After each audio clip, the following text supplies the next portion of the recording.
विश्व नवनिर्माण की अनूठी ईश्वरीय योजना। 3 लोक। आत्मा इस सृष्टि में आई कहाँ से? ये कीट, पशु, पक्षी, पतंगे, वास्तव में ये सब आत्माएं हैं। सबके अंदर आत्मा है। इस चित्र में यह पृथ्वी और सूरज, चांद, सितारे, आकाश तत्व दिखाए हैं। गीता में एक श्लोक आया है, उसमें अर्जुन को भगवान ने बताया है कि मैं कहाँ का रहने वाला हूँ। न तद भास्यते सूर्यो न शशांको न पावकः यद गत्वा न निवर्तन्ते तद धाम परम मम। गीता के 15वें अध्याय का 6वां श्लोक। अर्थात जहाँ सूरज, चांद, सितारों का प्रकाश नहीं पहुँचता, जहाँ अग्नि का प्रकाश नहीं पहुँचता, वह मेरा परेते परे धाम है, जहाँ का मैं रहने वाला हूँ।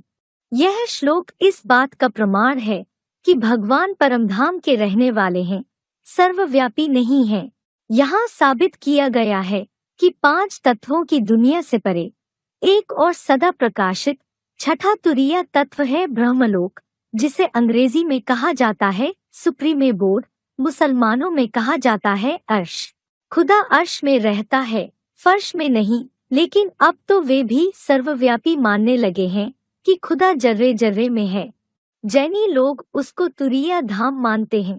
तात्पर्य यह है कि हर धर्म में उस धाम की मान्यता है। हम सब आत्माएं उस परमधाम की रहने वाली हैं, जहाँ पर सुप्रीम सोल ज्योतिर्बिंदु भी है, जिसे हिंदुओं में शिव कहते हैं। वे अभोक्ता शिव जन्म मरण के चक्र से न्यारे हैं। बाकी जितनी भी भोगी आत्माएं हैं, वे सब जन्म मरण के चक्र में आ जाती हैं। परमधाम में उन आत्माओं की स्थिति का क्रम क्या है?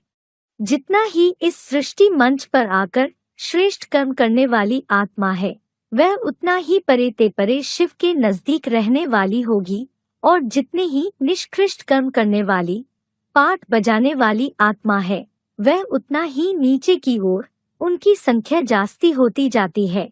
दुष्ट कर्म करने वालों की संख्या जास्ती और श्रेष्ठ कर्म करने वाली देव आत्माओं की संख्या कम है, जो 33 करोड़ कही जाती हैं। जिनकी संख्या ऊपर की ओर कम होती जाती है, वे ही श्रेष्ठ आत्माएं हैं। सतयुग के आदि से जब नई सृष्टि का आवर्तन होता है, तो सतयुग, त्रेता, द्वापर और कलयुग क्रमशः पुराने होते जाते हैं। दुनिया की हर चीज 4 अवस्थाओं से गुजरती है, जैसे सत्व प्रधान बचपन, सत्व सामान्य किशोर अवस्था, रजो प्रधान जवानी और तमो प्रधान बुढ़ापा, फिर खलास।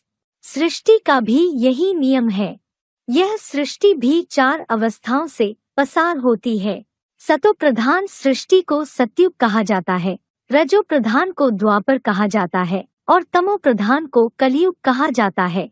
ब्रह्मलोक से आत्माओं के उतरने का यही क्रम है कि जितनी श्रेष्ठ आत्माएं हैं, उतना ही श्रेष्ठ युग में उतरती हैं। जो 16 कला संपूर्ण आत्माएं हैं, वे सतयुग आदि में उतरती हैं। जो 14 कला से 8 कला तक संपूर्ण आत्माएं हैं, वे त्रेतायुग के आदि से अंत तक उतरती हैं। जो 8 कला नीची आत्माएं हैं, वे द्वापर में उतरती हैं और कलयुग 4 कला से कलाहीनता शुरू हो जाती है।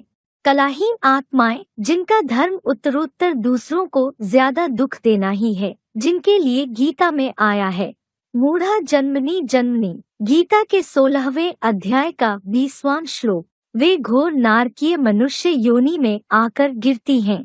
नीचतम अति दुखदायी आत्माएं कलयुग के अंत में आती हैं, जब सारी ही आत्माएं नीचे उतर आती हैं, जिनको वापस जाने का रास्ता नहीं मिलता, बल्कि यही जन्म मरण के चक्र में आती रहती हैं और शरीर द्वारा सुख भोगते भोगते तामसी बन जाती हैं। जैसे बीज है, कई बार बोया जाएगा तो उसकी शक्ति क्षीण हो जाती है। पत्ता छोटा, फल छोटा, वृक्ष छोटा और आखरीन होते होते वह फल देना ही बंद कर देता है। तो ऐसे ही आत्माओं का यह हिसाब है कि जब एक बार ऊपर से नीचे आ गईं, तो वे नीचे ही उतरती जाती हैं। आप इस सृष्टि के अंतिम अर्धभाग अर्थात आज से 2500 वर्ष पूर्व की हिस्ट्री ले लीजिए। दुनिया में सुख शांति, दुख और अशांति के रूप में बदलती गई है या सुख शांति बढ़ती गई। हिस्ट्री क्या कहती है? जैसे जैसे जनसंख्या बढ़ती गई, ऊपर से आत्माएं उतरती गईं, तो जनसंख्या के अधिक बढ़ने से सृष्टि में दुख और अशांति तो बढ़नी ही बढ़नी है। वह बढ़ती गई। एक अति एंड एक्सट्रीमिटी होती है कि जब सारी ही आत्माएं नीचे उतर आती हैं। दुनिया में कीट, पशु पक्षी, पतंगों, कीटाणु आदि की संख्या लगातार बढ़ रही है। देश विदेश में इतनी कीटनाशक दवाइयां छिड़की जा रही हैं, तो भी उनकी संख्या में कोई कमी नजर नहीं आ रही है। मक्खी मच्छरों की संख्या में लगातार वृद्धि हो रही है। आखिर ये आत्माएं कहाँ से आ रही हैं? उसका समाधान गीता के अनुसार ही है, लेकिन स्पष्ट किसी ने नहीं किया।